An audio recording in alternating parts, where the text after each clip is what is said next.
প্রিয় দর্শকেরা, আপনারা চ্যানেলটি সাবস্ক্রাইব করে আমাদের সাথে রয়েছেন, কিন্তু অনেকেই নোটিফিকেশন অন করেননি। দ্যাটস ওয়াই নতুন ভিডিও আপলোড করলে আপনাদের কাছে পৌঁছায় না। তাই আপনাদের প্রিয় চ্যানেলটির প্রতিটি ভিডিও সবার আগে পেতে এখনই সাবস্ক্রাইব করে নোটিফিকেশন অন করুন।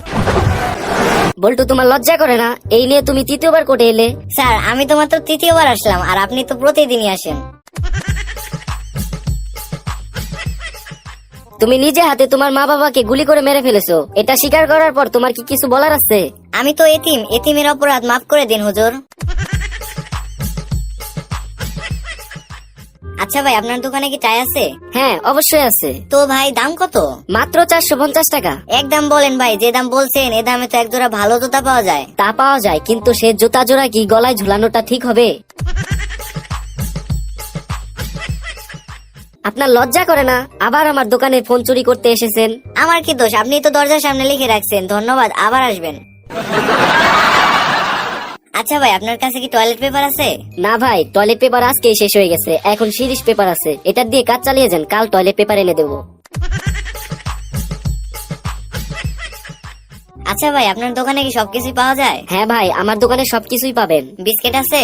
সরি, বিস্কিট একটু আগেই শেষ হয়ে গেছে। আচ্ছা, চাল আছে? দুঃখিত ভাই, চাল এখনো পৌঁছায়নি। সাবান আছে? সাবান আজকে বিকালে আসলেই পাবেন, এখন নেই। আচ্ছা, তাহলে তালা আছে? হ্যাঁ ভাই, তালা আছে। ভেরি গুড, তাহলে দোকানে তালা লাগান আর বাড়ি গিয়ে নাকে তেল দিয়ে ঘুমান।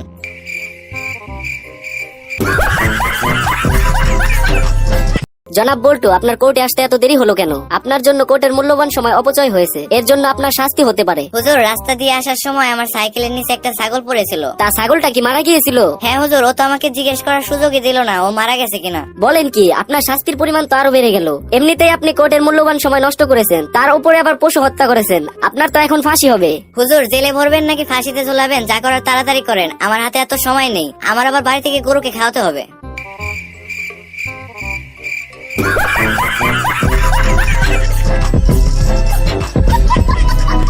ধর্মিয়া, এটা কি মোবাইল দিছেন? দেওয়ার আগে তো বলছিলেন সারা জীবনেও নষ্ট হবে না।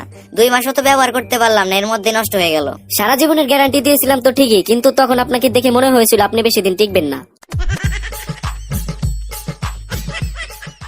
আচ্ছা ভাই, আপনার দোকানে কি পানি আছে? হ্যাঁ ভাই, পানি আছে। তাহলে সাবান আছে? হ্যাঁ ভাই, সাবানও আছে। আচ্ছা ভাই, তাহলে সাবান আর পানি দিয়ে ভালোভাবে হাত ধুয়ে 5 টাকার মুড়ি দিন তো। বলতো, তুমি জেলখানা থেকে পালিয়েছিলে কেন? হুজুর, জেলখানার খাবার খুবই জঘন্য, খাওয়াই যায় না। কিন্তু তুমি জেলখানার তালা ভাঙলে কিভাবে? হুজুর, সকালের নাস্তার রুটি দিয়ে। জনাব বল্টু, তোমাকে এবারের মতো খালাস পাইয়ে দিলাম, এখন থেকে পাজি লোকদের কাছ থেকে দূরে থাকার চেষ্টা করবে। অবশ্যই স্যার, আমি সর্বপ্রথম আপনার কাছ থেকে দূরে থাকার চেষ্টা করব। আচ্ছা ভাই, কি লাগবে আপনার? আমার বইয়ের পোশাক কুকুরের জন্য একটা ভালো কেক দিন তো। এখানেই খাবেন না প্যাক করে দেব? সমস্ত তথ্য ও প্রমাণের ভিত্তিতে জনাব বল্টুকে বেকসুর খালাস দেওয়া হলো। জনাব বল্টু, আপনার কি কিছু বলার আছে? হুজুর, তাহলে কি আমি আমার চুরির টাকাগুলো নিজের কাছে রাখতে পারি?